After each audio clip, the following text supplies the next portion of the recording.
Hi everyone. Today we're going to talk about my worst luxury purchases of 2024. So as a content creator and an avid bag collector, I have made a lot of purchases this year. And while there were some that I absolutely adore, there are others that if I had to do it again, I probably wouldn't purchase. And those are the ones we're going to focus on today. So I'm Jo, otherwise known as the Little Bean on Instagram, TikTok, and now here on YouTube. I started this channel in order to provide more in-depth reviews on my bags, as well as to share more of my bag collection. If you like this type of content, please like and subscribe. So the first bag we're going to talk about is probably my most recent purchase of this list, and it's the Fendi By the Way in this beautiful pink sheepskin. Now, as you may recall, I was so excited when I had shared this bag in my shopping haul video from my trip to New York. I had gone up to the Woodbury Commons outlet and found this at the Fendi outlet there, and it was such a good price, and I already have the Fendi By the Way that I had purchased in Rome, and it is one of my top favorite bags in my collection. So again, for reference, this is one of my all-time favorite bags. I love this Fendi By the Way in the Zucca print. So when I saw they had another one in this size, I was absolutely smitten. I did love this fur. I don't really have any pieces with any type of this texture to it. And so in more of an impulse purchase, I went ahead and bought this bag. Now, there are many things I do love about this bag. Again, I love the shape and silhouette. I love this light pink color and the fact that it is a fur. I don't have anything in my collection with this type of texture. I love the zipper top. It's very smooth. There are a lot of great things about this bag that I already knew I would love, given I have this style already. But then reality kind of set in, and this bag really is one where I have to really baby it. And while I love to take care of my bags, and I am generally very careful with them, I also like to be able to enjoy them and not really feel like I have to worry about them. Hence the reason I'm not always a fan of vachetta. In this case, it's this very light colored, semi-delicate fur. I am really petrified of it getting dirty or getting a little too roughed up if it's, kind of textured in the wrong direction. I do have the handbag heels that I was able to put on the corners of this, but they aren't quite tall enough to really allow this bag to sit very high up from the surface at the bottom. And so I am always worried about it getting dirty because this is such a light color. It would be very noticeable. And I know that if it does wear, it's going to, wear in a way that will be very noticeable. Also on the back, it's a very plain surface here. So, if it does get any type of color on it in the back, it will be very noticeable, whether that would be from denim or anything else, if it rubs against my clothing when I wear it as a crossbody. The other thing that I kind of noticed is I kind of wish that the Fendi logo was a different texture than the fur and they didn't just kind of dye it in. I think that would have added an extra little bit. Similar to the way this one is cloth in their Zucca print, but it has these leather printing for the Fendi logo. I think that would have been nice on this bag too, so there would have been more contrast of texture on it. So all that to say, I love this bag, and while I'm not losing sleep over it that I bought it, it is a bag that I can use and I have been using. But I would say in hindsight, if I were to go and relive time and go to that store again, I'm not sure I would have purchased this one just because of the sheer maintenance of it all. Next up is the Marc Jacobs Turnlock Crossbody bag. Now, I did a whole video review about this, and I did share how I would recommend this bag, but that there were things that might be deal breakers from some people. Now, when I purchased this, it was right when this bag was released. I think I saw it and I went ahead and bought it because it was new, and I just loved the look of this bag, and the fact that it was smooth leather and that the tote bag embossing was a little more understated. There were so many features about this I was drawn to, and I still am. But there are some things that if I were to do this again, I would probably not purchase this exact bag. Honestly, I think the main thing I would do differently is I would have waited. I bought this because I saw it and it was new and I wanted to try it out and share it with you guys. But I already have so many black bags, so many. And they didn't have many color options available at the time. I think they had this black color, I think they had white and maybe red, and I think those were the only ones. And the white and red ones had silver hardware, which I'm not quite into yet. So I decided to go for the black version, and I just have too many bags that look exactly like this. So for example, here is my Marc Jacobs mini tote, and this is one that I use very often. And as I showed in that video, they are very similar in size and relatively similar in shape. Now I will agree with what I had said in my actual review, which is that the Turnlock crossbody bag I do think is a totally different style. It's a lot more dressed up in many ways with its smooth leather and the really nice gold hardware, but they are very similar.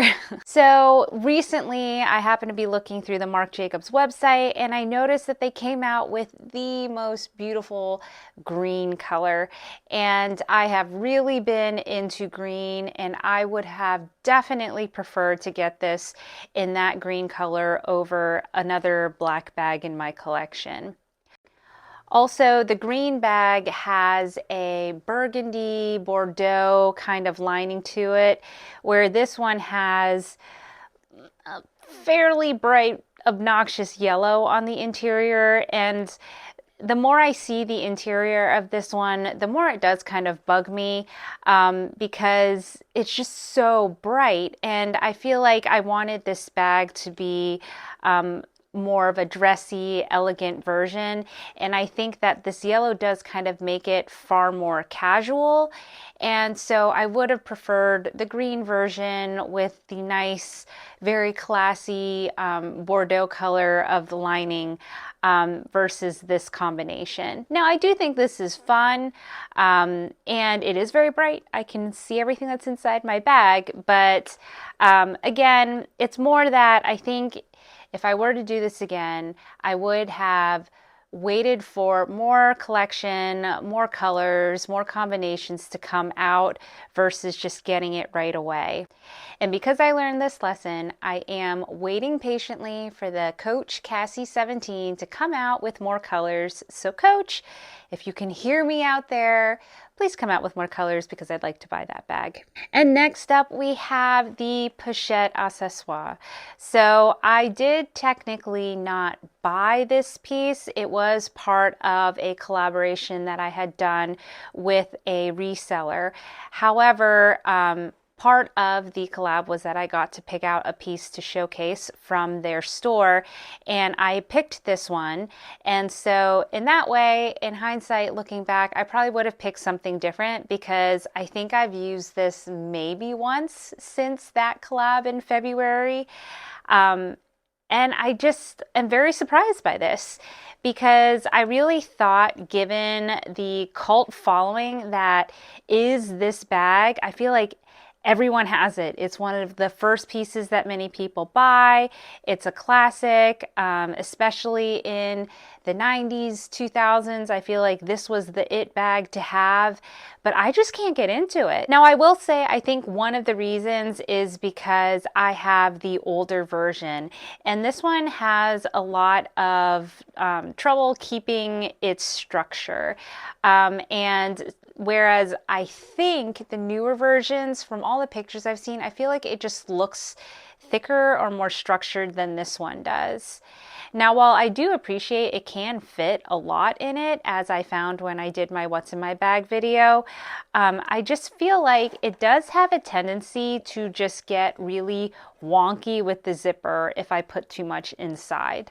So for example, in here I have my mini pochette, a mini O case, my phone, a perfume, and some AirPods.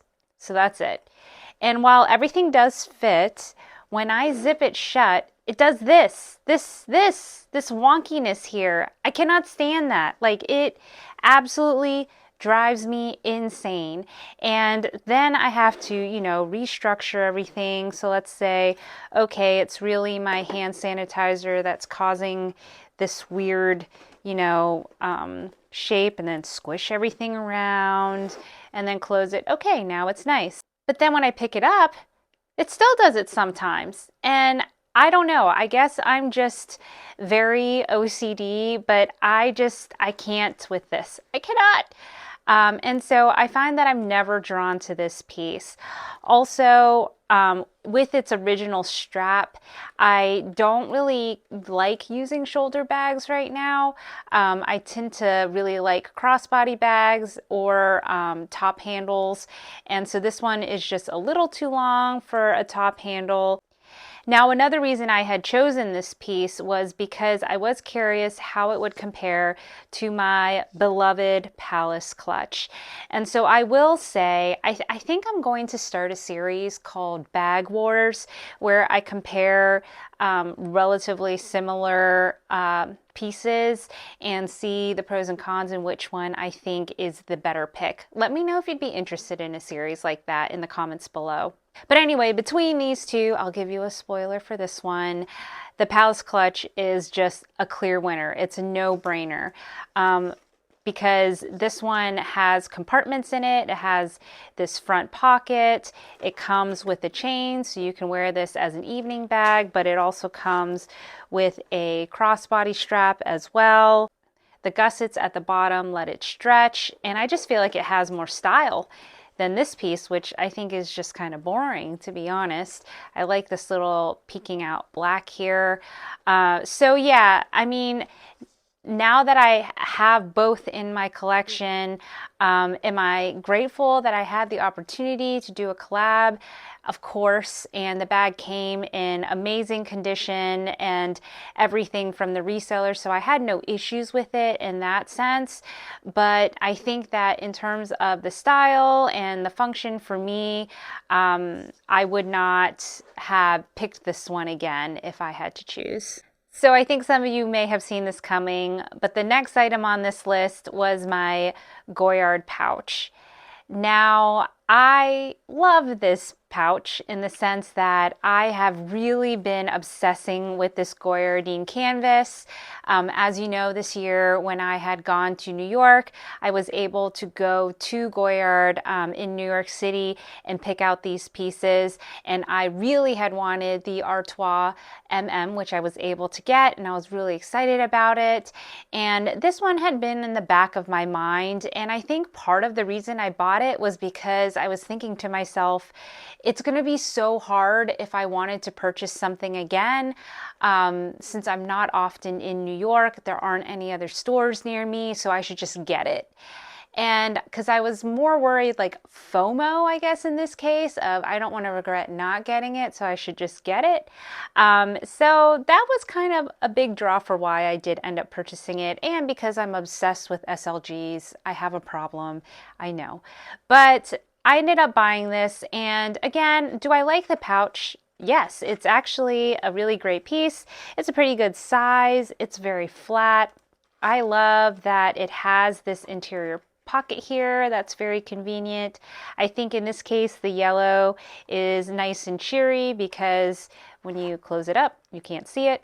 You know, overall I don't have complaints in that case. My complaint is that this was, I believe, $525. $525. That is just a lot of money for a little canvas pouch. And of course, me, of all people, I shouldn't be complaining. I know what I'm buying. I'm making these decisions to buy pieces that, of course, have no, exponential quality that would justify the price. When we're buying these types of products, we're buying the brand, the heritage, the marketing, all the things that go behind it. So in that sense, I'm not complaining. In general, I am complaining to Past Joe that purchased this and asking her why.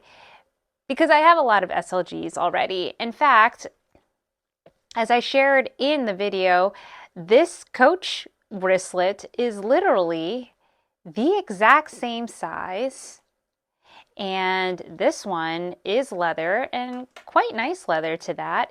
And this one I believe was $31 versus over 500. Now I know that's a slippery slope, right? Obviously you can get any item that isn't luxury that is of the same or better quality for a much lesser price. But in this case, for this one, if I were to go back, I think I would have just purchased my Artois tote, because that one is more of a unique bag in my collection. And I don't necessarily think I would have needed this pouch, or maybe I would have gotten a card holder or something that I might use a little more often. This pouch is a little tall too, so in some of my mini bags, it's not the first one I grab. But overall, I mean, am I glad I have it in my collection? Will I sell this one? No, I do like this piece a lot. But if we're talking about, hey, if I were to do it again, I just probably wouldn't purchase it. And last on the list are these two SLGs. Now this year I went on this crazy hunt for as many uniquely shaped SLGs from places like Louis Vuitton and Gucci and Dior. And so I had found these, and these are definitely not the more common silhouettes or shapes that we normally see. Now I did do more of a review on these in my video about my newest additions to my SLG collection, so definitely check it out. But from a high level, these are from the LV Trunks and Bag collection. Now this one is similar to the Micro Pochette. So just as reference, again, here is the size of my mini Pochette compared to it.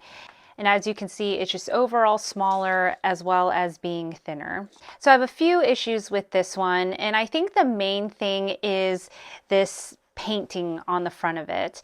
If they sold this with just the canvas on it, I would love it.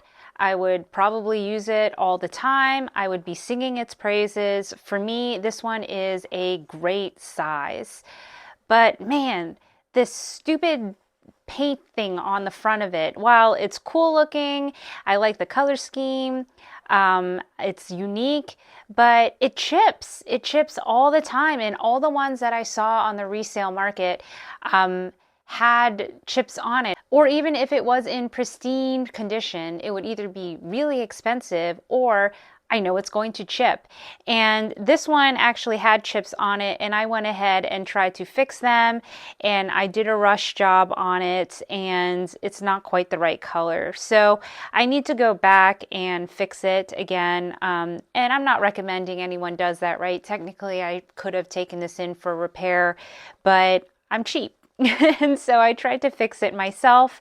I didn't do a great job on this one, but I was thinking to myself, well, this is one I can just kind of throw around then and not care about, because, I got it for a good price and I'm really liking it because of the size. But I realized something else I learned about myself this year.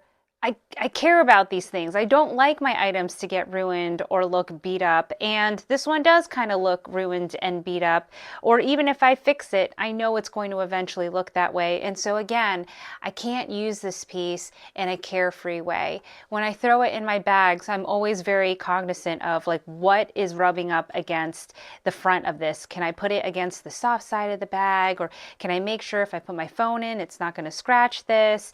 And so on and so forth. And that's too much thinking. I shouldn't have to think that much. The whole point to me of SLGs is that you can just throw a ton of stuff in them and shove them in your bags and not have to worry about them. And so that's my biggest regret, really, is just that I'm always worrying about the front of this thing. This was labeled as a key pouch, and so when I got it, I was like, oh my goodness, this is such a cool size. Here is my normal Louis Vuitton key pouch, and as you can see, it is noticeably larger in that sense, and it is wider because it has the zipper that goes all the way around. Now, when you look at the interior, it also has these organizational pockets here, and I love organization. So when I saw this piece here, I was really excited because I thought, you know, hey, I can fit so much in my classic clay. I can fit mini makeup in here. It can be a mini catch-all for my micro bags.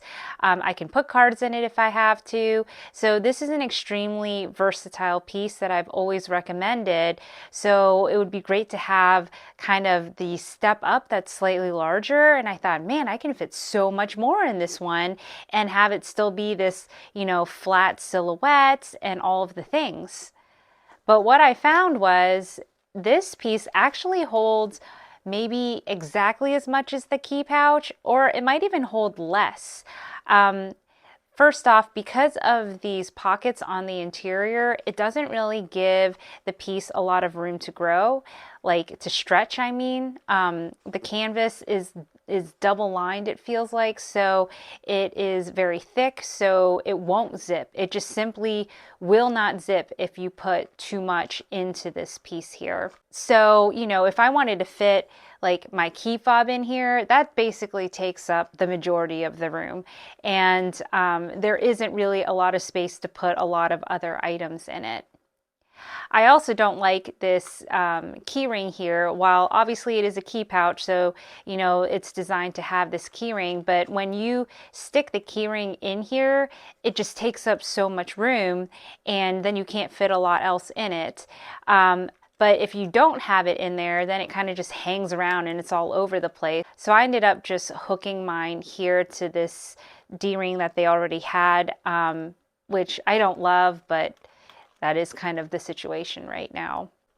And then obviously, again, I hate this paint. I don't like these painted emblems on there. I don't know if these are more delicate than the holiday editions that they come out with the Vivians on them, but this one chips, and you can kind of see already places where it's chipping. Now I had gone back, this one had been in far worse shape. I had gone back and actually painted this one, and I had done a far better job of getting the coloring to match, but it took a long time to do, and even then it's still starting to chip again. And with all of these words here, it's going to get harder and harder to do it, and so again, it just looks old. And I guess you could say, you know, well, it's part of the vintage look. It kind of looks old, but in a cool way. I don't buy it. I don't want it that way. I want it to look pristine. And because it just isn't protected, they didn't seal it in, it's just going to continue to chip. And so I just feel like I worry about this. Again, when I use it, I think about that and I worry about it. And so I'm not fully enjoying it as much. Now, I will say in this piece's defense that this is actually quite nice and quite functional as a wallet. So if you just need to have a card holder or something that holds some credit cards, maybe some change or some cash and nothing else, this one could serve as that piece, and it does zip up well, and it is very nice and thin in a very satisfying way. So in that case, it's not bad, but that's not what I bought it for. I bought it so I could use it as a catch-all, or I could use it to, you know, carry bits and bobs and different things. I didn't really buy it for another wallet. So if I were to, you know, assess whether I would purchase this again, I would say no. But it is a nice piece, and it is a cool, unique thing to have in my collection. So that wraps up this video of my luxury purchase regrets of 2024. Now, while I say these were my worst purchases and that I do regret them, I will say overall, I am still glad to have these in my collection or to have had them in my collection.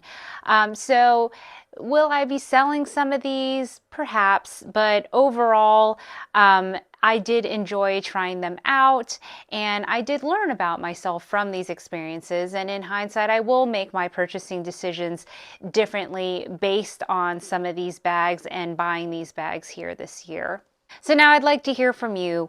What are your worst purchases that you've made this year? What are some of your best? And what do you think of some of the items that I bought here? Would you have purchased them, or were you smarter than me and you would have seen the writing on the wall? I'm so curious. So be sure to share that in the comments below. As always, if you like this type of content, please like and subscribe. I'd love to have you as a part of our community. If you want to watch more of my videos, I'll include 2 more here and here. Otherwise, bye for now.